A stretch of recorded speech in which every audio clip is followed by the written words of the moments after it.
우리 찬송가 379장입니다. 379장. 내 갈 길 멀고 밤은 깊은데 빛 대신 주 저 본향집을 향해 가는 길 비추소서. 379장 찬송입니다. 내 갈 길 멀고 밤은 깊은데 빛 대신 주 저 본향집을 향해 가는 길 비추소서. 내 가는 길 다 알지 못하나 한 걸음씩 늘 인도하소서.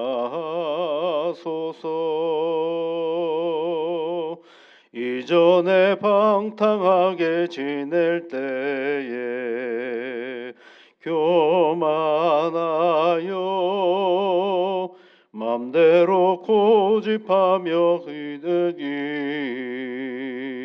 사소서. 내 지은 죄 다 기억마시고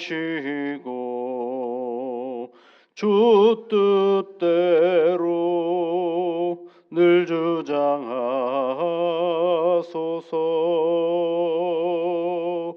이전에 나를 인도하신 주 장래에도 내 앞에 홍산 줄령 만날 때에 도우소서. 밤 지나고 나 밝은 아침에 기쁨으로 내 주를 만나리.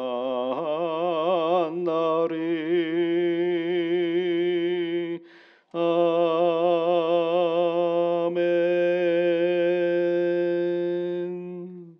하나님 아버지, 이른 아침에 저희들에게 새날을 주시고 기도하는 자리로 저희들을 불러주셔서 감사를 드립니다. 하나님의 이름을 부르며 간구하는 주의 종들을 기억하시고 오늘도 그 간구에 귀를 기울여 주시사 하늘의 음성과 복을 누리는 복된 날 되게 이끌어 주시옵소서. 존귀하신 하나님 아버지, 우리가 살아가는 이 세상에 이 교회를 세워주시고 우리의 가정을 세워주셨사오니 이 땅의 삶의 자리가 늘 평안하도록 주의 성령께서 함께하여 주옵소서.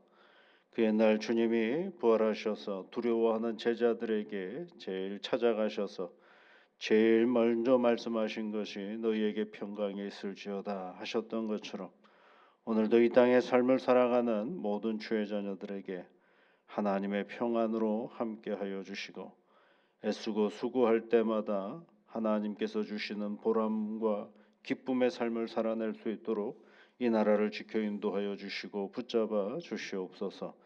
하나님 아버지, 세상에 전쟁의 소리가 끊임없이 계속되고 있음을 압니다.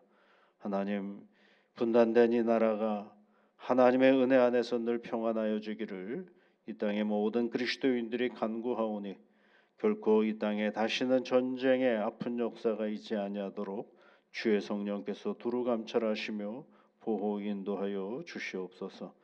하나님의 보호하심을 받는 민족이 되어줄 수 있도록 성령 하나님께서 이끌어 주시고 이른 새벽마다 여러 교회에서 하나님 앞에 간구하는 성도들의 간구에 귀를 기울여 주시사 이 나라가 더욱더 평안하고 세상 속에 도움을 줄 아는 그런 나라가 되어줄 수 있도록 은혜를 내려 주시옵소서. 예수님 이름으로 기도드리옵나이다. 아멘. 하나님의 말씀은 마태복음 16장 말씀입니다. 16장 1절부터 12절까지 우리 함께 같이 읽어보겠습니다. 바리새인과 사두개인들이 와서 예수를 시험하여 하늘로부터 오는 표적 보이기를 청하니 예수께서 대답하여 이르시되 너희가 저녁에 하늘이 붉으면 날이 좋겠다 하고 아침에 하늘이 붉고 흐리면 오늘은 날이 굳겠다 하나니 너희가 날씨는 분별할 줄 알면서 시대의 표적은 분별할 수 없느냐. 악하고 음란한 세대가 표적을 구하나 요나의 표적밖에는 보여줄 표적이 없느니라 하시고 그들을 떠나 가시니라. 제자들이 건너편으로 갈새 떡 가져오기를 잊었더니 예수께서 이르시되 삼가 바리새인과 사두개인의 누룩을 주의하여 하시니 제자들이 서로 의논하여 이르되 우리가 떡을 가져오지 아니하였도다 하거늘 예수께서 하시고 이르시되 믿음이 작은 자들아 어찌 떡이 없으므로 서로 논의하느냐. 너희가 아직도 깨닫지 못하느냐. 떡 5개로 5천 명을 먹이고 주운 것이 몇 바구니며 떡 7개로 4천 명을 먹이고 주운 것이 몇 광줄이었는지를 기억하지 못하느냐. 어찌 내 말한 것이 떡에 관함이 아닌 줄을 깨닫지 못하느냐. 오직 바리새인과 사두개인의 누룩을 주의하라 하시니 그제서야 제자들이 떡의 누룩이 아니요 바리새인과 사두개인들의 교훈을 삼가라고 말씀하신 줄을 깨달으니라. 아멘. 바리새인과 사두개인과의 예수님의 대화 이야기입니다. 이제 우리 성경을 읽으면서 좀 이해가 되어야 할 부분 중에 하나가 이제 바리새인과 사두개인에 대한 이해입니다. 이제 유대인들에게는 크게 여러 분파가 있죠. 그 중에서 대표적인 분파가 이제 바리새인들이고 사두개인들입니다.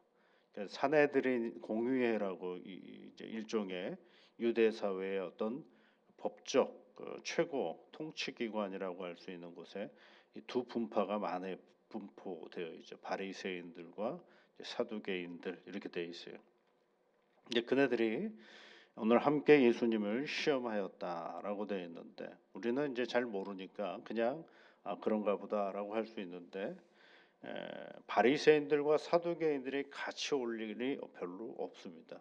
왜냐하면 이 사람들은 이 경전을 해석하는 방법이 다릅니다. 바리새인들은 주로 회당을 중심으로 세력이 있고 사두개인들은 성전 중심의 세력이 있고요.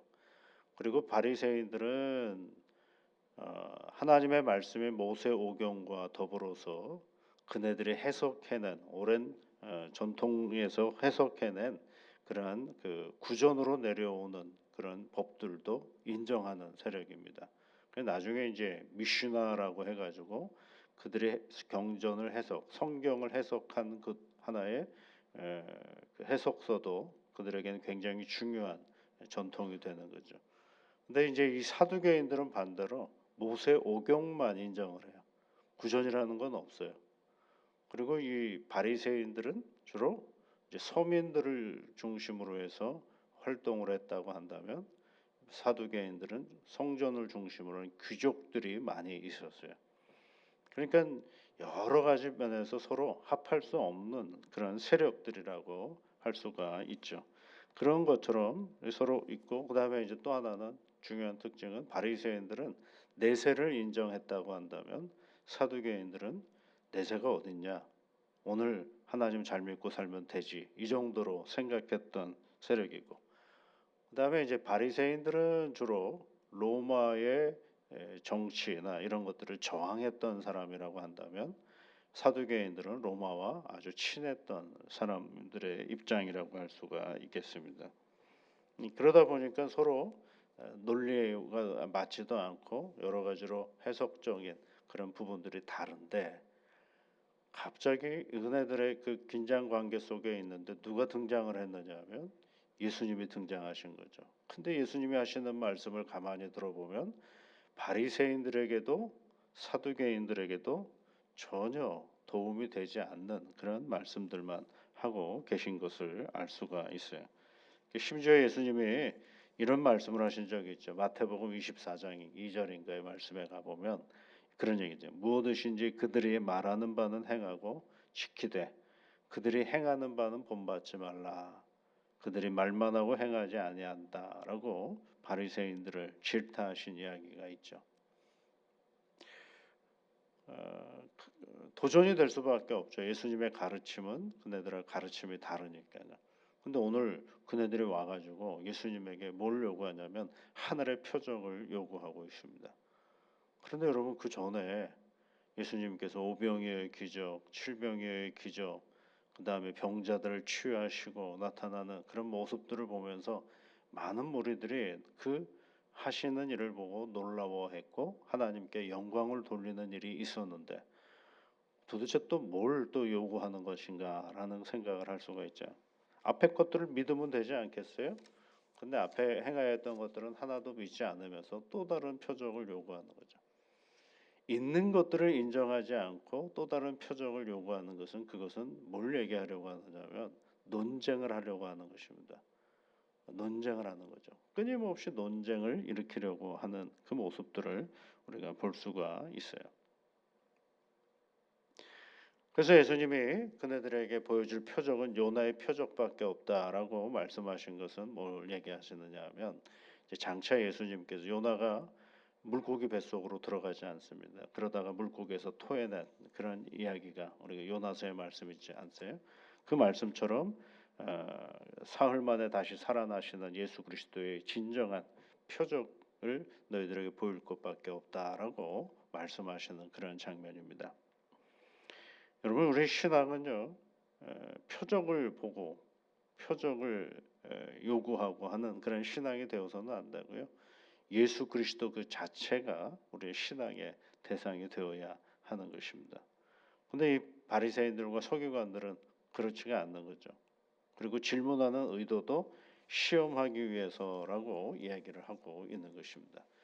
그러면서 이제 예수님이 제자들에게 해주시는 말씀이 바리새인과 사두개인의 누룩을 조심하라라고 말씀하고 있죠. 여기서 누룩이라는 게 뭐냐면 잘 못 알아들었긴 했는데 나중에 예수님이 설명하신 것으로는 그것은 그들의 교훈이다라고 얘기하는 것입니다.